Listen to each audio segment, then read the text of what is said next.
अच्छा, अब हम लोग औरंगजेब और राजपूत नीति देखते हैं।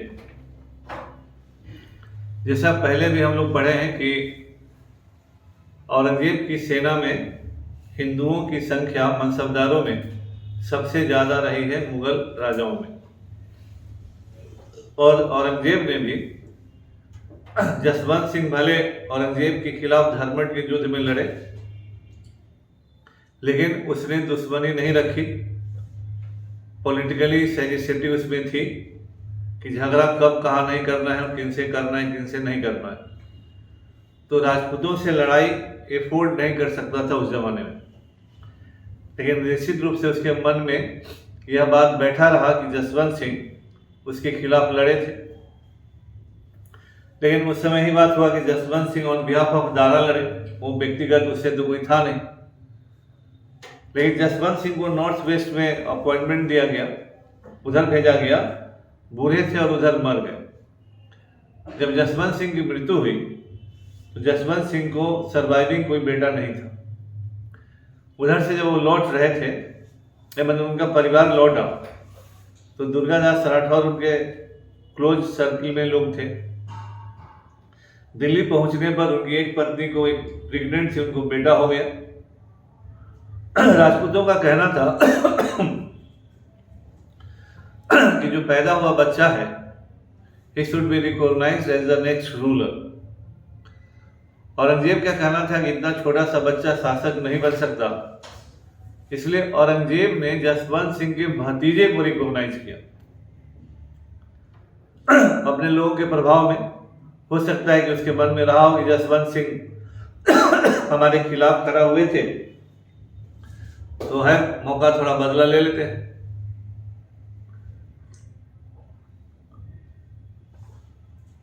लेकिन दुर्गादास राठौर के नेतृत्व में राजपूतों का जो समूह था, परिवार था जो जसवंत सिंह का, उसने औरंगजेब के इस डिसीजन को नहीं माना और बच्चे को लेकर लोग भाग गए। औरंगजेब के लिए लॉस ऑफ प्रेस्टीज था, इसलिए उसने एक दूसरे बच्चे को लोगों के सामने किया और कहा कि जो दुर्गादास बच्चा लेके गए वो नकली असली बच्चा यहाँ है। फेस सेविंग स्टेप था। लेकिन जब दुर्गादास लेके चले गए मारवाड़, तो दे रिवेल्ड अगेंस्ट औरंगजेब और परिवार में झंझट हुआ। अब यहाँ इशू राजपूतों के लिए ये था कि जो मुगलों और राजपूतों के बीच समझौता अकबर के जमाने से चला रहा था कि राजपूतों के आंतरिक मामले में मुगल हस्तक्षेप नहीं करेंगे। लेकिन अकबर में निरंकुश आदमी था। नियम उसी समय से बना था कि जो भी नया राजा होगा वो अकबर से टीका लगवाएगा, then he will be legally accepted as the ruler of that state. तो इंटरफेयर नहीं कर रहा है, लेकिन आपको वैधानिक तौर पर राजा बनने के लिए मुगल दरबार में जाके मुगल बादशाह से टीका लगवाना है। तो यह था ही कि यहाँ सबऑर्डिनेशन, इट ऑलवेज मीन कि सबऑर्डिनेशन इज ए, और स्वाभाविक था कि कुछ करना भी मुश्किल था राजपूतों के लिए जब आप मान चुके हैं अधीन था। ये भी बात सत्य है कि इसके पूर्व भी अकबर ने भी कई राज्यों के सक्सेशन में हस्तक्षेप किया था। तो जब आप किसी की सहमति से हस्तक्षेप करते हैं तो वह विवाद नहीं बनता है। तो औरंगजेब पहला बार ऐसा नहीं था कि कोई मुगल बादशाह राजपूतों के सक्सेशन में हस्तक्षेप कर रहा हो, लेकिन औरंगजेब ने जबरदस्ती किया, रिवेल हो गया। अब मेवाड़ के राजा जयसिंह भी इसमें शामिल हो गए। उनको लगा कि मारवाड़ में अगर हस्तक्षेप है तो और भी हस्तक्षेप होगा। तो दो मजबूत राजपूत राजाओं ने मुगलों के खिलाफ हस्तक्षेप कर दिया, रिवेल कर दिया। औरंगजेब ने अपने बेटा अकबर को मारवाड़ के खिलाफ भेजा एक बड़ी सेना लेकर। औरंगजेब का अपने बच्चों के साथ संबंध अच्छा नहीं रहा था, है ना। सभी बच्चे उससे डरते थे, उसके हर बच्चा लगभग जेल गया है ना।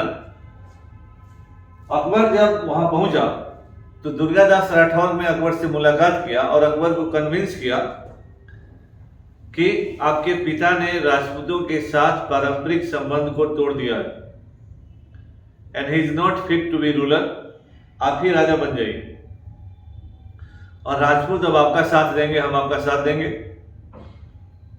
अकबर थोड़ा मीडियोकर टाइप का आदमी था, वो मान गया और वही की एक मस्जिद से अकबर को बादशाह घोषित कर दिया गया।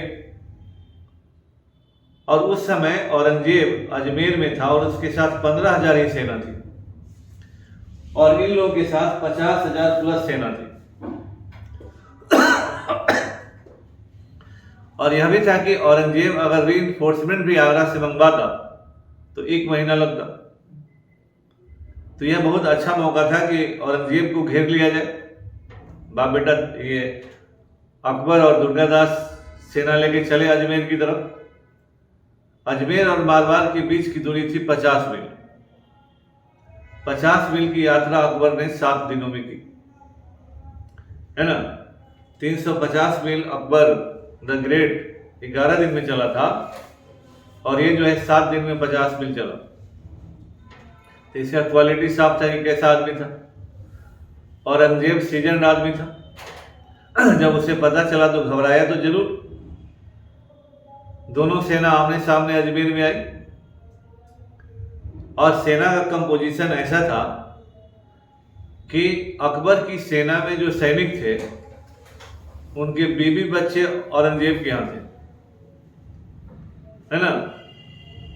औरंगजेब ने इन सैनिकों को खबर भिजवाया कि अगर लड़ोगे इधर से तो बीबी बच्चा गया।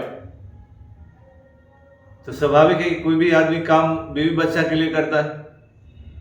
तो बहुत सारे सैनिक घबरा गए और अकबर का कैंप छोड़ने की स्थिति में आ गए। उसी दिन रात में औरंगजेब ने दुर्गादास राठौर के कैंप के पास फेक चिट्ठी गिरा दिया और ये चिट्ठी एड्रेस था अकबर को। उसमें लिखा था कि बहुत अच्छा काम किए कि तुम राजपूतों को लेकर यहाँ आ गए। कब सुबह जब युद्ध होगा तो एक तरफ से तुम और एक तरफ से हम राजपूतों को काट डालेंगे। और जानबूझकर ये चिट्ठी शाम में मिली। तब तक अकबर राजा घोषित थे, खा पी के मौज बना रहे थे। दुर्गादास को यह चिट्ठी मिली। दुर्गादास को लगा कि सच में क्या अकबर ने हम ही लोगों को मूर्ख बना दिया। वो चिट्ठी की ऑथेंटिसिटी जानने के लिए अकबर के पास गए। तब तक द्वारपाल ने कहा कि बादशाह सो गए हैं, आराम फरमा रहे, आज नहीं मिलेंगे, सुबह मिलेंगे। दुर्गादास को लगा कि सब कुछ हम ही किए और हम ही से नहीं मिल रहा, जरूर दाल में कुछ काला है। सुबह सुबह रात्रि में दुर्गादास अपनी सेना लेके पीछे भाग गए। सुबह जब अकबर जगा तो देखा कि राजपूत तो गायब हो गए। अकबर भी आओ न देखा तो भाग चला। जब दोनों की मुलाकात और शेष जो अकबर के सैनिक थे वो औरंगजेब से जा मिले। अब देखिए औरंगजेब का कितना सफल चाल है। तो बड़े स्ट्रेटेजिस्ट का यही सब होता है। और जब उधर अकबर और दुर्गादास मिले तब वास्तविकता सामने आई। अब अकबर को तो पता चल गया कि जाएंगे पिता के पास, बाबू के पास, तो छोड़ेगा नहीं। अब उसने दुर्गादास से कहा कि आप ही विद्रोह करवाए हैं और आप ही हमको बचाइए। तो अब अकबर से लड़ना, औरंगजेब से लड़ना संभव नहीं था।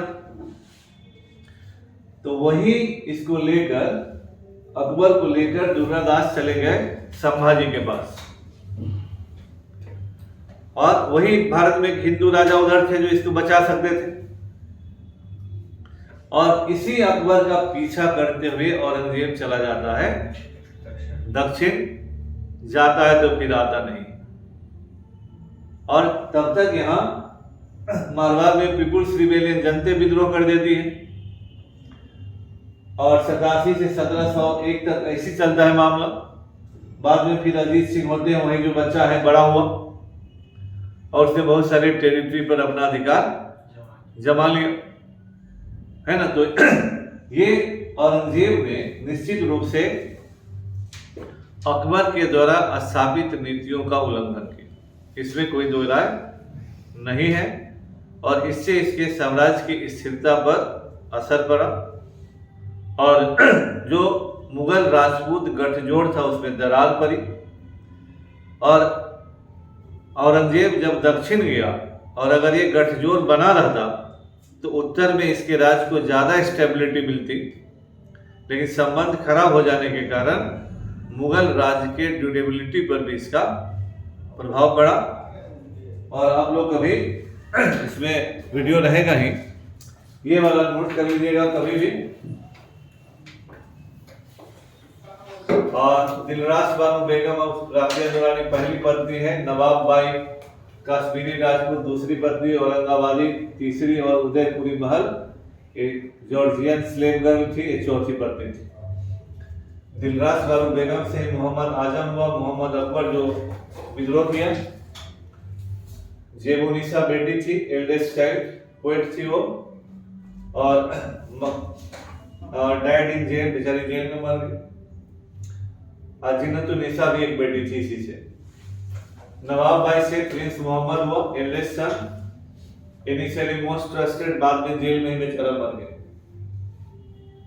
मोहम्मद मुअज्जम यही बाद में बहादुर शाह होता है, बिकेम द सक्सेसर।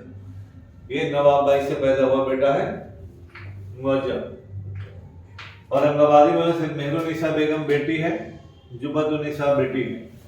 उदयपुरी महल से मोहम्मद काम बख्श बेटा है ना।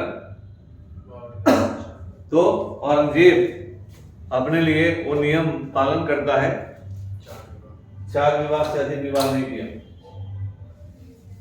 और अपने धार्मिक नियमों का पालन इतना शिद्दत के साथ करता था कि उसे जिंदा पीर कहा जाता था, है ना। अपने आय के लिए टोपी उपी सिलते रहता था, अतिरिक्त आय के लिए। और वह एकमात्र ऐसा बादशाह था जिसके व्यक्तिगत खर्च मुगल बादशाहों में न्यूनतम है ना। वो किसी भी